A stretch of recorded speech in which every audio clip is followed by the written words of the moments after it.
In today's video, we are discussing 10 of the newest, most exciting new construction projects in all of the Sarasota, Manatee County combined metro area. I'm going to tell you exactly where they're located. I'm going to tell you what they are, builders, the floor plans, release dates, and the like. And lastly, I'm going to tell you exactly from a differentiation standpoint why they made my particular list at the end of 2024 going into 2025. I feel like this is a can't miss if you are even slightly interested in moving to Southwest Florida. My name is Adam Hancock. This is the Florida Relocation Guide, and let's begin. Number one is a community called North River Ranch. This is a master plan development that's headed up by the builder Neal Communities, the parent company. Locationally where we sit is in a city called Parrish, Florida.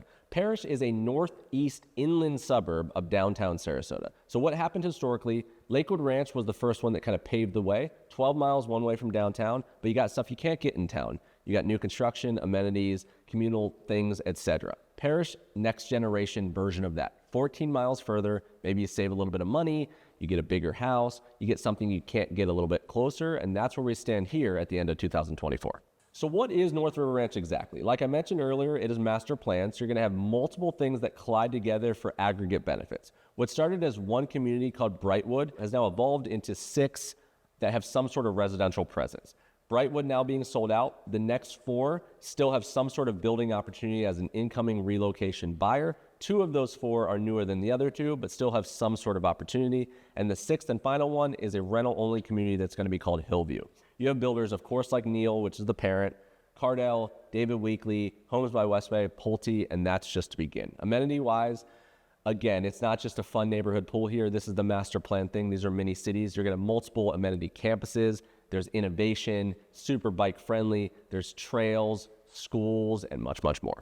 And lastly, why I like North River Ranch moving forward, it adds a master plan inclusive element to an area that has not previously had one. A lot of the knocks on the Parrish, Florida, Ellington, Palmetto area historically has been they're not quite in Sarasota, they're not quite in Tampa, a little too far from the coast. You step inside the walls of a North River Ranch, a city, a mini city within a city, you don't need a lot more. You have all the neighborhoods, you have a crazy amenities, you have a bike share, you have all of that kind of thing, which lessens the need to run into town for every one of your wants and desires, which also diminishes the sacrifice of geography that people think they're taking.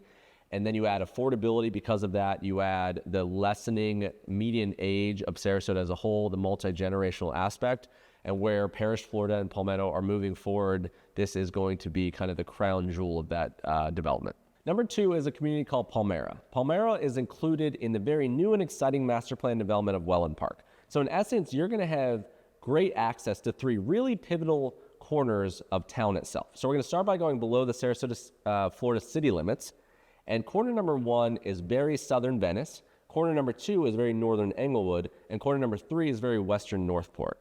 So you're going to sit smack in the middle of an area that gives you close proximity to some of the things that historically make Sarasota, Florida, and coastal Sarasota, Florida especially, absolutely lovely. What are you going to get with Palmera? Mixed builder, variety-based individual neighborhoods. So you're going to have everything from coach homes to villas to a wide array of single families. 45-ish size with products all the way to the 75 to do a little bit more luxury, a little bit more open floor plans depending on what you want to do individually. Builder-wise, you're going to have a mix of David Weekley, Homes by Town, ICI, MI, Mattamy, and Neal. And this combination of builders in one neighborhood is not commonplace. I've not seen this exact combination before. So I think it's going to, again, add variety and abundance to an incoming buyer, which never hurts. And then finally, amenity-wise, they're going to add a level of amenities that, again, has not been come to fruition in a large way in Wellen Park in the neighborhoods thus far. So you're going to have clubhouse with grill, resort-style pool, splash pad, playground, pickleball, gathering lawn, on-site dining, which is not in every community that's not golf-based or not 55 and up, golf simulator. So all in all, I think interesting. And lastly, why do I like Palmera as a community individually at the end of 2024 going into 2025? I think it simply adds something to Wellen Park in this part of the Sarasota Metro that doesn't currently exist. A lot of the early Wellen Park came out as single builders, Neal, a lot of Mattamy, this kind of thing, no frills amenities, and normal kind of neighborhoods that were all single builders or multiple collections. This one with the variety it's going to bring you is going to give you a really nice alternative to the Brightmoors of the world, to the Grand Place and all this kind of thing. You could go more luxurious, you could go in the middle, you have beautiful amenities, and when it's all said and done, every home's not going to look the same, every street's not going to look the same, and you really have a balance that is going to meet a lot of different people's needs. Number 3 is called Seaflower, and Seaflower is one of the very rare times that we are not talking about the inland suburbs and we're going coastal. This place carved out a piece of land that was previously on a defunct flower farm, hence the name, that is just 3.2 miles one way to the beach. So where you sit here is above the SRQ airport by the IMG Academy area. You are parallel to the very northern tip of Longboat Key, the barrier island that's half in Sarasota, half in Manatee, parallel to Bradenton Beach, and just below Anna Maria Island on the western coastal Bradenton mainland. Seaflower is going to be another mixed-use project that at the beginning of phases is going to be in essence about 1,200 acres that include 4,000 plus residential units that'll be spread most likely across different kind of village-style for-sale new construction neighborhoods, and then a rental element as well. You're going to have over 200 hotel rooms included in that, and then about 350,000 plus square feet of our office and commercial space. Builder-wise, you're going to see kind of the usual players. You're going to see Cardell Homes, David Weekley. You're going to see ISA in here. I have not seen them a lot. ISSA as a builder. You're going to see Pulte NMI, and that's just to begin. And the whole thing's kind of in this like square kind of insular environment. So it surrounds a Lake Flores. You're going to have really lovely amenities. There is a village square, and you're going to see things like probably some element of like a Wellen Park downtown Waterside, potentially like a farmer's market kind of thing that when it all said and done is going to come together like a mini town on the coast. And lastly, why I like Seaflower going into early 2025. Frankly, when it comes to the Western Bradenton mainland, for good or bad, it is not master planned. It's old, it's historic. So you're going to have a $1.5 million house next to a $75,000 modular home. That is hard for people to get their head around, especially if you're out of state. What Seaflower is going to do is it's going to build walls, again, for good or bad. When you step inside those walls, it's going to be its own thing. It's going to completely change the fragility of how it feels from home to home in feel and home to home in value and comparable value and all that kind of thing. Then when you step back and you look at this geography, it's an unbelievable circle on a map. If you dropped a Waterside, when you get into the area, it's its own thing. You drop that over on the coast of Western Bradenton, it's going to take away a lot of people's hesitancy about going in an area that could be incredible when it comes to just the geography itself. Okay, for number 4 and 5 on my list, I'm going to do a combo platter of sorts. Del Webb Sunchase and Del Webb Catalina. Same builder, 2 different communities. Locationally, if we start with the Sunchase community, this is another Parish, Florida conversation, just like number 1 North River Ranch on the list. This is going to be the southeast quadrant, and we're going to be off the crossroads of Wauchula and Keene, which is just east of the Crossed Wind, I believe it's called, community by Homes by West Bay. So I'm going to explain what that context means in the Why I Like It section, number 3 of 4 and 5, but that's a good starting point. We hop over to Del Webb Catalina. This is going to be a Lakewood Ranch, Florida conversation, and it's in the northeast quadrant where a lot of the activity is happening right now. For a quick historical catch-up, Lakewood Ranch, Florida, the number 1 multi-generational master plan community that exists still today, started by building in the middle of what you see today. So they built between, it's all quadrants. So there's roads that hop north to south, and there's roads that hop east to west. They started by building on the State Road 70 corridor to University Parkway. This is where you see Summerfield, Greenbrook, River Club, Country Club West, Country Club East, etc. The first thing they did after that is they went north, but they stayed east of the interstate and west of Lorraine Road. And this is where you see Mallory Park, Indigo, Lakewood Ranch High School, etc. After that, the third thing they did is they went north again, but they went east. So they went east of Lorraine, west of Bourneside. I'm going to show you a map here, not just with my hands. And they simultaneously shot down unique to Sarasota County and built Waterside. So that, but if we focus on the north side, we're not going to talk about Waterside much today. This is where you'll see Star Farms, Lorraine Lakes, Azario, Sweetwater, Crestwind, Solera, etc. The newest kid on the block is, as we digress here, is to go north again. But the thing they're doing now is they're keeping that east train. And eventually this is going to kind of hook down uniquely behind kind of the 3H Ranch in the eastern Sarasota area. So it gets interesting, but they're going to go east of Bourneside. So Del Webb Catalina is going to sit basically directly north of Del Webb Lakewood Ranch, and it's going to sit above Calusa National Golf Club, which is the second generation of Lakewood National, which is the Lennar Golf secondary play. It's going to sit below Saddlestone and below Palm Grove. All right, so what exactly are you going to get with the Del Webb brand across both of these communities? So Del Webb is the 55 and up active adult living arm of the Pulte parent company. So a lot of what you've seen with Pulte and DeVosta, you're going to see a lot of similarities with this, but What they do here is, the one thing about Del Webb is people just really love it. You know, this is the prototypical, what you would dream about if you're sitting in New Jersey with a Florida resort style home moving to Sarasota. This is it. It is turnkey, beautiful aesthetic, unbelievable amenities, and they really just go for broke in all those areas. Del Webb is one of the rare brands, almost in a weird way, like condominiums that are branded to like the Ritz and the Four Seasons and these kind of things, where people might look for Del Webb first, say, where are they in the geography? Versus the majority of people would typically say, I'm going to move to this area. What are they building? It's kind of like a reverse order. What we're looking at here, the Del Webb Sunchase and Parish, looks to be just under 1,000 homes across the phases. It looks like the Lakewood Ranch Catalina one is going to be about 1,300 plus. And they're going to do what they have done in the past and just each rev of these things, one, give you a new fresh timing if you weren't ready for the previous revs, but also they innovate with each one, of course. 17 to 20 plus floor plans a community. They spread that across 3, 4, 5 different home collections. The home collections will basically give you access to the attached villas and then cascade across multiple single family collections. Those jump by different floor plans across different width lots. A lot of the depths are similar, but the width change. So you have the 40 plus, the 50 plus, the 60 plus width front planes. And that's going to give you basically, depending on the square footage you do in the layout, appropriate openness and feel based on whether you want to do the 1,800 and you're downsizing, or the 2,200 or the 3,300 plus, 3-bedroom, 2.5 with a den kind of model. The width affects not only the openness of how bedrooms and bathrooms and kitchens and living rooms, whether they are sit beside each other parallel or they stack based on the narrowness, and also really affects the way the backyard feels, because they can build if you move to Florida, you're not used to this kind of thing, but almost 100% of people have a screen on their pool, the travertine tiles in the back, all that kind of stuff. They build to the planes of the house. They can't go past the planes of the house. So the wider the house, the wider the backyard fields. I'll let that rest. Amenities is where they win in a huge way. They're going to have everything you could possibly picture. They're going to have unbelievable resort-style pools with cabanas and all that kind of stuff.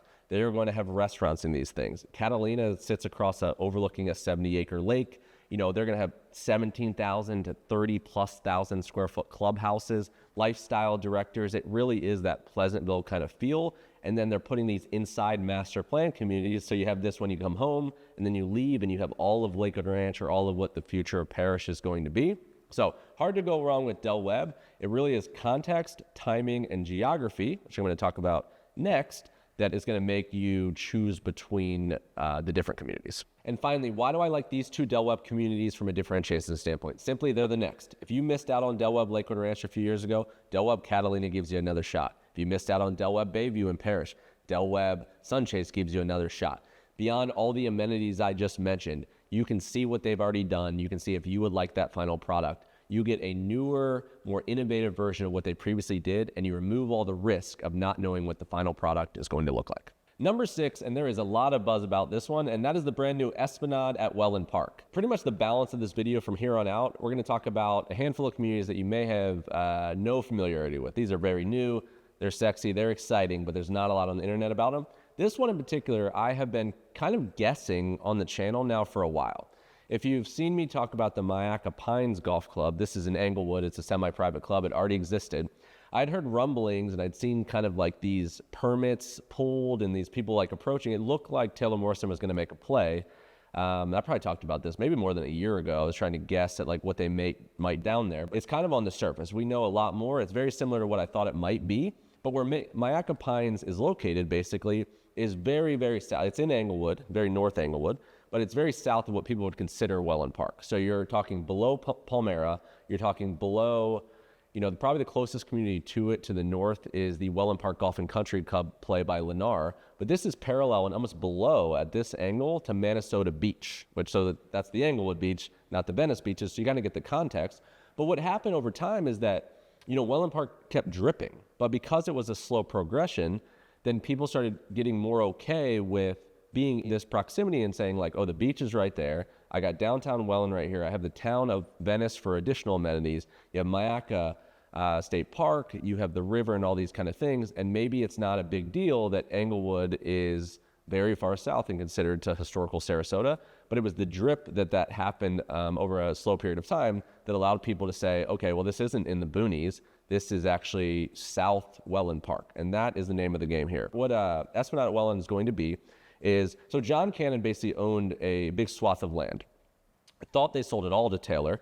Looks like they're holding back. So you're going to have a custom John Cannon play in here as well that surrounds kind of the golf club. Don't know their involvement in the club at the moment. They're not necessarily taking over some sort of deeded membership, which I thought might happen. But as we stand right now, 877-ish homes built by the Esplanade Taylor Morrison brand, how you'd picture it. They're going to have everything in this one, they say, from condos to villas to single families. They're going to try to go all the way up to 3,000 plus square feet. I'm not sure, because of the way they're describing it, if they're going to have the 76 or the 90-foot collection, which is what they did in Azario, which allowed for the Beacon and the Lincoln, some of those bigger plans. I think they might cap out here at the Palazzo kind of plan, which people love, having the Lazio, the Farnese, things like that. But if they're doing condos, a great way for you to get your head around it might be to look at both Esplanade Lakewood Ranch and Esplanade Azario, because in Lakewood Ranch they did condos, in Azario they just stopped at villas. But either way, people love the Esplanade brand. This one's going to have the Bahama Bar. They're going to have the world-class clubhouse. They build a beautiful Mediterranean / coastal style aesthetic through the community, and they have some of the best floor plans for the prices, in my opinion, across any normal, not custom builder. And then this is going to give you very close access to all the Wellen stuff too. So not a lot of Taylor Morrison this far south. And I'm going to tell you why I think that matters a little bit more in the next section. And finally, why did Esplanade Wellen make my list for this year? This is a long time coming. It's a need that needs to be met. People love this Esplanade brand and could not satiate that need down in this geography. You love Wellen Park. People are fighting to be like, I guess I'm going to need to stay at Sky Ranch, even though I like Wellen, because the current neighborhoods don't work for their floor plan and price needs. Now we have a healthy competitor to Esplanade Golf and Country Club, which is Lennar, and that's not, people that love the Palazzo at Taylor Morrison, Lennar is not going to fix that need. Palmera, Brightmoor, even Beach Walk in Manasota Key with DeVosta. This gives you a really nice option, lets you stay in Wellen, potentially even have future privileges with some expansion of the Mayaca Golf and Country Club. All right, number 7 on the list is another Taylor Morrison Homes play, and that is called Costera. So we're going to head back up to the northeast section of the Sarasota, Florida Metro into Parrish, Florida, but at the portal connection of Parrish and southeastern Palmetto. So all the way west on Buckeye Road on the other side of I-75. So what exactly are you going to be working with in Costera? So history, in my opinion, is going to be an unbelievable predictor of what we believe to happen in the future with this particular subdivision. So picture 1,700-ish total lots at maturity. And this is our forecast because there's not even a website yet. We have confirmed, which is really exciting, that there will be also an Esplanade brand as a part of Costera. So you'll have Esplanade at Costera, but that we believe to be just one part of a three-headed monster of the total subdivision. So Esplanade, say, takes 960 to 1,000 of the total lots of the 1,700, which leaves 700 to 750. We think those are going to be spread across 2 other communities called the Cove and called the Palms, which are also going to be primary Taylor Morrison plays. And then look at what they've done in the past. Sky Ranch right now in Sarasota, central Sarasota. You have Casilla at Sky Ranch, you have Esplanade at Sky Ranch, and you have townhomes. Mostly Taylor Morrison, but you also have some John Cannon, you also have some Arthur Ruttenberg, so maybe there's a custom builder play in here as well in the future. What that allows them to do is basically they build their own mini subdivision. So there's communal amenities that kind of all 3 communities play in with Casilla. So Esplanade and Casilla can both use Casilla's amenities, but when then you come home to your resort style Esplanade kind of bougie community, you kind of have your adults pool, the future Bahama Bar. Casilla and the townhomes can't use yours, but you can use theirs. I think there's going to be something very similar here. We have confirmed that Esplanade will have a Bahama Bar, will have a restaurant, and these are some of the things that some of the Parrish other releases of Taylor Morrison were lacking, but that's what we're going to do. And then it allows them to peacock their floor plans because they know in advance, lifestyle-wise, they're going to do what Taylor Morrison does, which is try to give something for everyone. You know, Esplanade at Azario, Park East at Azario allows something that Esplanade doesn't. There's no tile roofs, there's no gate, cheaper HOA, 2 stories versus 1. It's the same thing they always do. Families might need 3 bedrooms upstairs with a loft, and the Palazzo at $1.5 million in Esplanade Azario that's 3 bedrooms, 2.5 baths at 3,200 square feet might fit the empty nester that relocated from New Jersey perfect, but it's not going to fit me and my 2 kids and my wife necessarily. So 3 communities allows them to put different width floor plans, different size, different style in 3 different areas, but the whole neighborhood makes sense because it's master planned at one time. So this is going to be incredibly interesting as it progresses in the future. Why do I like Costera and why did it make my list for end of 2024 going into 2025? Well, simply, this is the flagship Taylor Morrison brand going into the new quadrant of what the parish and this particular geography is going to be. Just like Lakewood Ranch, where you go up in the northeast quadrant or the middle quadrant or whatever it may be, and you have the 7-8 different builder communities to pick from. This community versus Oakfield versus North River Ranch versus Rye Ranch, and let you have a choice. And then within that choice, you have choices on top of choices on top of choices. So this is 10 to 15 builders, 5 to 6 different communities, a very similar circle on a map. And that is the extension of what the future of very northern Lakewood Ranch would be, in my opinion. All right, number 8 on my list, and we just have 3 more for you in today's video, is a community called Oakfield. And you're gonna see me continue to beat this Parish, Florida drum. Over the next few years, this is gonna be a juxtaposition between Northeast Lakewood Ranch, out to Parish, versus South Wellen Park, down to Northern Englewood. Going back into Parish, Florida, this is probably even a step ahead of the Costera conversation, is Buckeye Road. Remember that term, Buckeye Road, because you're gonna see 4 or 5 different communities out there over the next few years. Everybody's making a play out there, and this is how you create a Lakewood Ranch. So this one's gonna sit on Sawgrass Road at the intersection of Buckeye with I-75 to your west and 301 to your east. So what are you gonna get with Oakfield? There's a little bit of a physical presence already and a lot coming soon, a lot of information, so I'm just gonna kind of rattle here. So picture about 1,900 plus acres, 4,000 planned residential units-ish within that, and then another maybe 600 of multifamily. This is gonna be spread across 2 separate divisions, lakes to the north of Buckeye and trails to the south. Lakes is gonna have 3 builders, D.R. Horton, Centex, and Starlight. So a lot of affordability, I think, is gonna be in here. D.R. Horton and Centex already have a physical presence. Starlight's coming soon, but D.R. Horton is like America's #1 builder, I think, in volume, and they are a spec builder primarily. So they offer, based on their economies of scale and the no frills element to it, they offer a lot of affordability because they control cost and they build at scale. They're not going to let you change a billion things. There's shades of gray with this, but affordability comes with that, and then availability comes with that as well. Centex is the most affordable brand of Pulte. Pulte parent company owns, of course, they put homes out of their own brand, Pulte, but then they own Del Webb, like I mentioned. They own DeVosta, which DeVosta is like more of that amenity-rich brand, I think, family-friendly, but if Pulte had an Esplanade, it would be DeVosta. And then Centex is the more affordable. I've seen them go into more eastern suburbs of Tampa Bay, Sarasota, et cetera, but affordability, Starlight is similar. Trails is gonna be 5 builders. D.R. Horton, again, is coming back in there. Ashton Woods, you're gonna have Homes by West Bay, you're gonna have Pulte putting homes out by their own brand, Pulte, and then you're gonna have Meritage. So again, I think you're gonna have affordability in here, but you're also gonna have more here than you would, I guess, if you had to say which one is more family, which one's more luxury. Trails would probably be on the latter side of it. Homes by West Bay is going to offer a little bit more luxurious, probably floor plan wise. Since they've come into the Sarasota Manatee market, which they had not been in a big presence before, they have done a lot of that. They've gone in Star Farms, they're going down in Wellen Park, and they've gone in between. They've gone above a D.R. Horton as far as like price and floor plan, luxurious, semi-custom-ish, but they've gone below the Arthur Ruttenbergs, Lee Weatherington, John Cannons of the world to give you maybe 2 million customs here, 600K D.R. Horton here, 1.1 million Homes by West Base here. That's what they've done in the past. Pulte is going to offer a little bit higher end as well. And then Meritage sits in that Mattamy, MI Homes kind of conversation to me. They're normal, Neil, that kind of thing. Meritage is going to give you most likely that.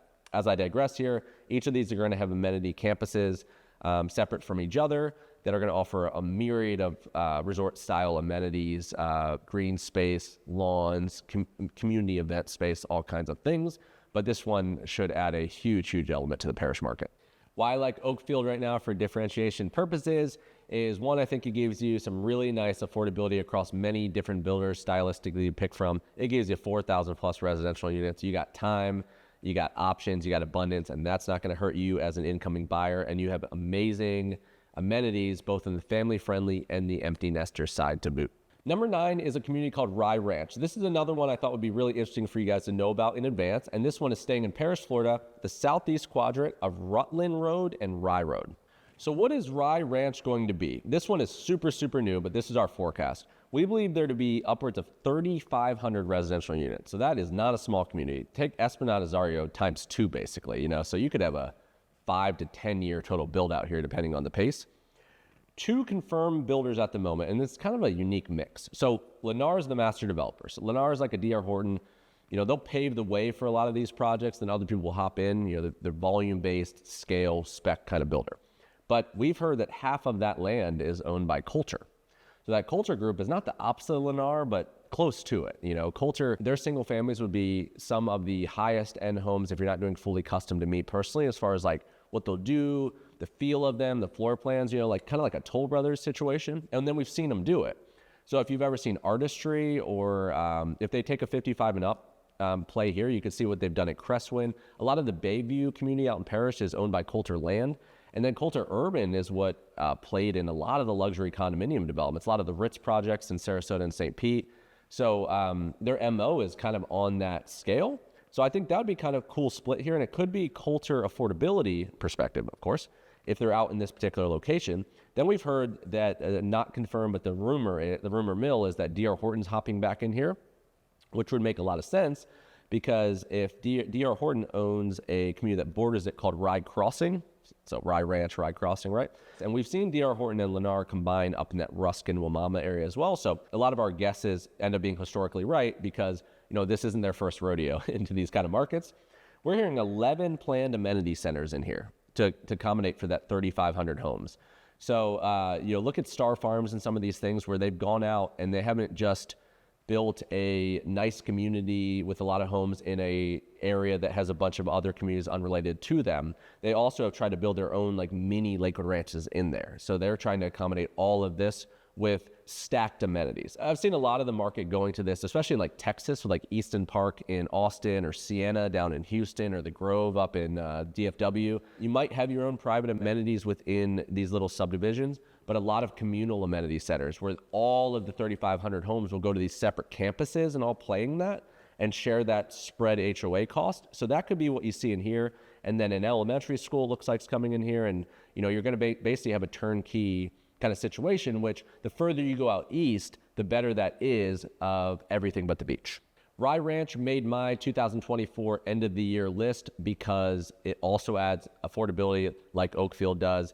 I think it adds an interesting element. I like what the potential, what Coulter is going to add out here, because having a luxury-based 55 and up community or luxury-based builder out in this kind of area, I think would be interesting from an affordability standpoint in juxtaposition to Lakewood Ranch. And lastly, I mean, you got Star Farms on steroids. I mean, 11 amenity centers. Like I said, I've seen this a lot in different states, and it becomes really, really interesting at evolution. 3,500 units, you know, so you got years to come. So many, many options here going into the future. Number 10, we are going to finish with a community called Waterbury Park, and this one puts you back in the heart of Lakewood Ranch, Florida. So a lot of the development, of course, is going on the fringes, but they've carved out a little bit of land that's adjacent to like the Waterside area in a unique way, and this is the name of the game for this one. So if you're familiar with the area, and we'll show on a map, of course, here, but it's above University Parkway, below State Road 70, and you're sandwiched basically slightly above the Isles by Toll Brothers, which is my old home, and then slightly south of Del Webb Lakewood Ranch, which is the original. So you'll be like northeast of the Lake Club, Monarch Acres, but it gives you great proximity to all this stuff. Downtown Lakewood Ranch, Waterside, Centerpoint, University Town Center, and the like. What Waterbury Park is going to give you in essence is a really high-end, nice home in an amazing geography. The reason that they can get in this particular piece of land is the same reason you can't build 1,000 homes. I think they even described it as like exclusive scraps of land, is they're gonna build like 21 total homes here. Just like Monarch Estates is like 8 next door with John Cannon, and you know, the Concessions is a small community. Kingfisher Estates on the water there with John Cannon is like 13 homes. We've seen them do this before. So this is Neil's Signature, which is, unlike Neil Communities, which is the parent brand for them, this is their semi-custom arm. So a little bit more luxurious, a little bit more options you can do, a little bit more boutique, exclusive, and the like.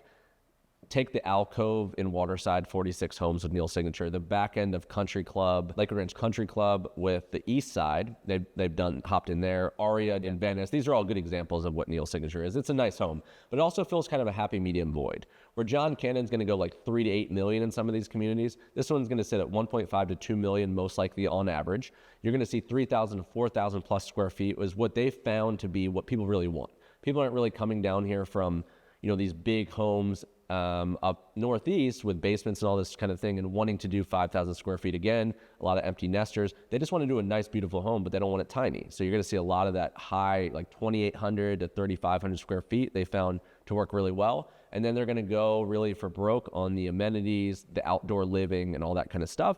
So this just gives you another option in addition to the waterside luxurious plays, Shellstone, Homes by Town, Lee Wetherington, stock development. This is going to give you another option in the lower Lakewood Ranch area. All right, folks, that is a wrap for today's video on the Florida Relocation Guide. I really hope you enjoyed it. If you did, please consider subscribing to the channel, hitting the bell notification, the best way to see what's coming for the balance of the year. Wednesdays, Sundays, 4 p.m. Central, 5 p.m. Eastern, the newest releases, everything about Southwest Florida real estate. We're going to try to keep our ear to the ground and give you the information we hear first, give to you first.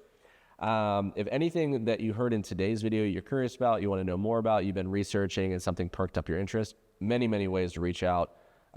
Phone number, you can text, you can call, contact form on the website, email address below, any way you can reference a video, anything like that. We're pretty synced up. Amazing team here that's as deep as it gets in the research and everything. The SunshineStateCo.com is another good resource. You can sift through videos there differently than YouTube. We have free relocation guides on most of the major markets that you'd be interested in. Nice little flip books. You can download them as well. Analytical tools, a newsletter that I'm revamping and getting back out that'll give you some more real-time information as well. But any way that we can help, in essence here, please consider reaching out. My name is Adam Hancock. This is the Florida Relocation Guide, and we'll talk to you soon.